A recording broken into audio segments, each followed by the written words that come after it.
fall in love. I just wanna have some fun, yeah.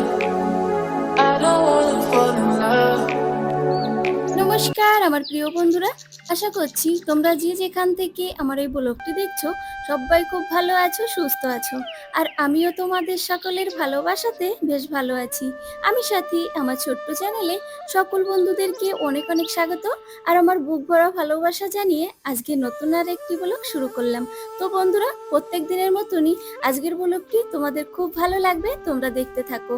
আর যে সকল নতুন বন্ধুরা এখনো পর্যন্ত আমার চ্যানেলটি সাবস্ক্রাইব করনি, তোমরা আমার চ্যানেলটি সাবস্ক্রাইব করে নিয়ে আমার পাশে থেকো। আজ তো সানডে, ওই জন্য আজ একটু দেরি করে ঘুম থেকে উঠেছি। বর খুব ডাকছিল যে ওঠো, অফিসে যাবো, দেরি হয়ে যাচ্ছে।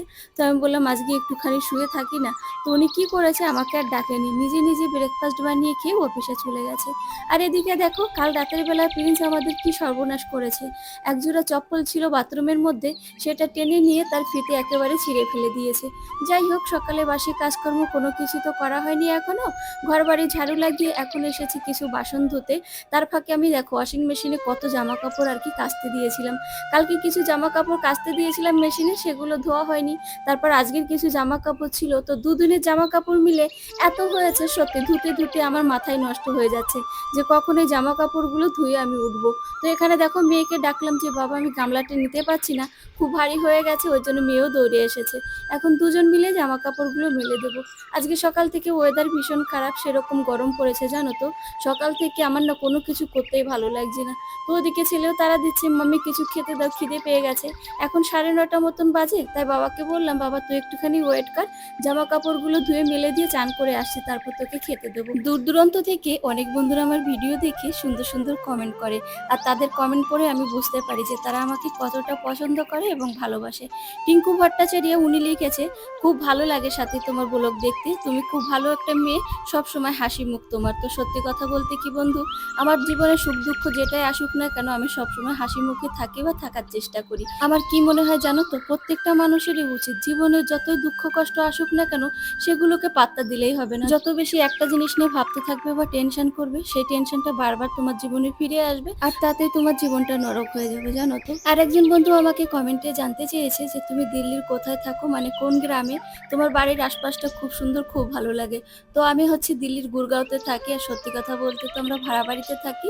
আর আমাদের বাড়ির এখানের পরিবেশটা আমারও ভীষণ ভালো লাগে। চারপাশে মাঠ, সবুজে সবুজে ঘেরা, পশু পাখি অনেক কিছু আছে জানো তো আমাদের এখানে, হরিণ, তারপরে বন গরু, কত কিছু আছে।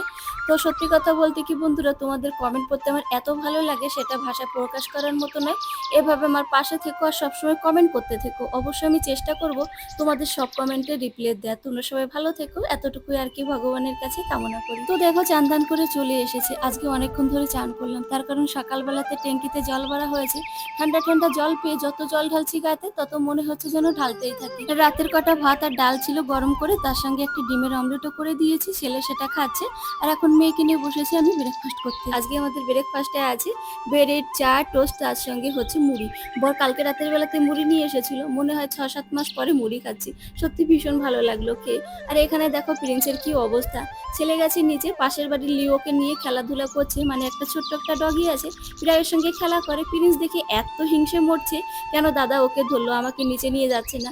ওকে তো নিচে একদমই নিয়ে যাওয়া হয় না, ছেলেটা যখন নিচে যায় তখন ওরকম ছটপট করতে থাকে। আর ওর কাছে যদি কাউকে দেখে তখন তো আরো বেশি পাগল হয়ে যায়।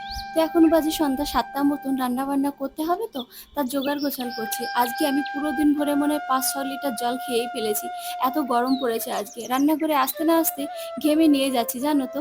তো গাইস দেখো, এখানে ফ্রিজ থেকে আমি তরকারি বের করে নিচ্ছি, আরো যা যা আর কি রান্না করতে হবে বেশিরভাগ আর কি আমি জোগাড় গোছাল করে ফেলেছি। এখন শুধু এখান থেকে কটা লঙ্কা বের করে নিয়েছি, আর ফ্রিজের মধ্যে বেগুন ছিল, বেগুন ভাজা করব। আর গ্যাসেতে আমি ডাল সিদ্ধ বসিয়ে দিয়েছি, ভাত বসিয়ে দিয়েছি। এখন ঝটপট করে রান্না করে নিতে হবে, বরের অফিস থেকে আসার টাইম হয়ে গেছে। তো কিছু কিছু মানুষ আছে আমাকে একদমই সহ্য করতে পারে না, আমাকে নিয়ে অনেক উল্টো পাল্টা কথা বলে, সেটা আমার কানে আসে, কিন্তু তাদেরকে আমি কিছু বলতে যাই না।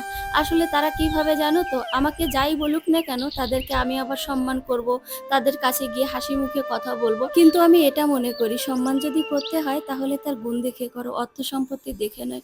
অর্থ সম্পত্তি আজ এসে কাল নাও থাকতে পারে, গাড়ির চাকা মতন পরিবর্তন হতে তো টাইম লাগে না, তাই না বলো? তোমাদের সঙ্গে কথা বলতে বলতে রান্নাটা অনেক এগিয়ে ফেলেছি। এদিকে ডালও আমাকে সম্বরা দিতে হবে। আমি যখন ডাল রান্না করি তখন 2 সম্বরা দিই। একবার রান্না করলে একদমই ভালো লাগে না। আর আমি মুসুর ডাল রান্না করলে তার মধ্যে পেঁয়াজ একদমই দিই না। পেঁয়াজ দিলে ডাল আমার একদমই খেতে ইচ্ছা করে না। আসলে রুচি যার যার আলাদা আলাদা, তাই না বলো? অনেকে আবার পেঁয়াজ দিয়ে খেতে ভালোবাসে, আমি বাসি না। যাই হোক, ওখানে ডালটা নামিয়ে নিয়েছি। এখন মাছের ঝোল রান্না করব, তো মাছ ভাজতে দিয়ে দিলাম। ওই 2 দিন আগে বড় যে মাছটা নিয়ে এসেছিলাম 2-3 বার রান্না হয়েছে। এখনো অনেক মাছ আছে জানো তো। এই মাছগুলো শেষ করতে যে কতদিন লাগবে তার এখনো কোনো ঠিক ঠিকানা নেই। কিছু বাসন ছিল, বাসনগুলো মেজে নিলাম। আর এখন দেখো মাছের ঝোল রান্না কমপ্লিট হয়ে গেছে। বেশি ঝোল দিইনি জানো তো, হালকা হালকা গ্রেভি হলে আমার কাছে খেতে বেশ ভালোই লাগে। তো এখানে আমি যা যা রান্না করেছিলাম সব সাজিয়ে গুছিয়ে নিয়ে বসেছি। আজ আমাদের মেনুতে আছে ভাত, মাছ ভাজা, বেগুন ভাজা, ডাল, তার সঙ্গে মাছের ঝোল আর স্যালাড। কি ব্যাপার শোনা, আজকে এত কিছু রান্নার আয়োজন করেছো, কি ব্যাপার? আজকে আমার বরের জন্মবার। আরে জন্মবার, সেটা ঠিক বলেছো। জন্মদিনটা বলো না, কারণ আমার মাই জানে না আমার জন্মদিন কবে। তুমি কি করে জানতো? আমি তো জানিই না। তুমি বলো ডাল কিরকম হয়েছে? ডাল ডাল দিয়েই খাচ্ছি শুধু, দেখেছো? আজকে একদম অন্যরকম ভাবে ডাল রান্না করেছি। প্রত্যেকদিন তো হয় মুসুর ডাল না হলে মুগ ডাল রান্না করি, আজকে 2 ধরনের ডাল মিক্স করে রান্না হয়েছে। মুগ ডাল আর মুসুর ডাল একসঙ্গে করেছো? হ্যাঁ, ওই জন্য এত সুন্দর সেন্ট দিয়েছে। সেই কি খেতেও খুব ভালো লাগে বুঝলে। আর এর সঙ্গে একটু পেঁয়াজ দিয়ে খাও, দেখো আরো বেশি ভালো লাগবে। এই মাছ ভাজাটা দুটো মাছ ভাজা করেছো? সবার জন্য।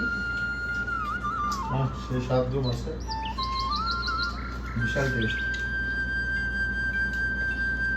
বড় মাছ আনলেই টেস্ট হয় বুঝলে। এই মাছটা কতটা ওজন ছিল বলো তো? 4.5 কিলো। আর কালকে যেটা আনলো 7 কিলো 784 গ্রাম। কালকে যে মাছটা কিনে রেখে এসেছি, আমাদের ফ্রিজে ধরে না তো, ওই জন্য মাছওয়ালাদের ফ্রিজ আছে, ডিপ ফ্রিজ অনেক বড়। ওদেরকে বললাম তোদের এখানে রেখে যা, আমরা রবিবার দিন নিয়ে আসবো। আমরা মাছটা ভিডিওতে দিতে পারি না, কারণ কাটতে পারি না তো। অত বড় মাছ নিয়ে আসলে কাটবে কি করে? কালকে এত বড় মাছটা মাছটা নিয়ে আসবো, কালকে আস্ত কাটতে পারবে? চেষ্টা করে দেখবো। ঠিক আছে, নিয়ে আসবো। দা কাঁচি ছুরি যা আছে তাই দিয়ে 7 কাটবো। কিলো 784 গ্রাম মাছটা কিনে রেখে এসছে। তার মানে 8 কিলো। আর এইটা হচ্ছে 4 কিলো, কতটা ছিল? 600 গ্রাম না কত হলো? আবার আমাদের বাড়িতে কোনো অকেশন হলে, অনুষ্ঠান হলে তখন আবার অত বড় মাছ পাওয়া যায় না।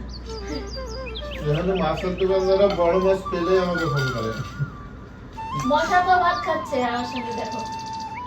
তো বন্ধুরা, তোমরা যে তোমাদের মূল্যবান সময় নষ্ট করে আমার ব্লগটি দেখেছো, তাই আমার তরফ থেকে আন্তরিক প্রীতি, অনেক অনেক ভালোবাসা। এভাবে আমার পাশে থেকো। আর হ্যাঁ, তোমরা কে কোথা থেকে ব্লগটি দেখলে কমেন্টে জানাতে ভুলো না কিন্তু। আজকের ব্লগটি এই পর্যন্ত, দেখা হচ্ছে নতুন আরেকটি ব্লগে। আর তোমরা যদি এখনো পর্যন্ত চ্যানেলটি সাবস্ক্রাইব করে না থাকো, অবশ্যই তাড়াতাড়ি করে সাবস্ক্রাইব করে নিয়ে পাশে থাকা বেল আইকনটি প্রেস করে অল করে দাও। তাহলে আমি যখন কোনো নিত্য নতুন ভিডিও আপলোড করব, সঙ্গে সঙ্গে তোমাদের কাছে নোটিফিকেশন পৌঁছে যাবে। আর সবার প্রথমে আমার সুন্দর ভিডিও দেখতে পাবে। সবাই ভালো থেকো, সুস্থ থেকো, বাই বাই।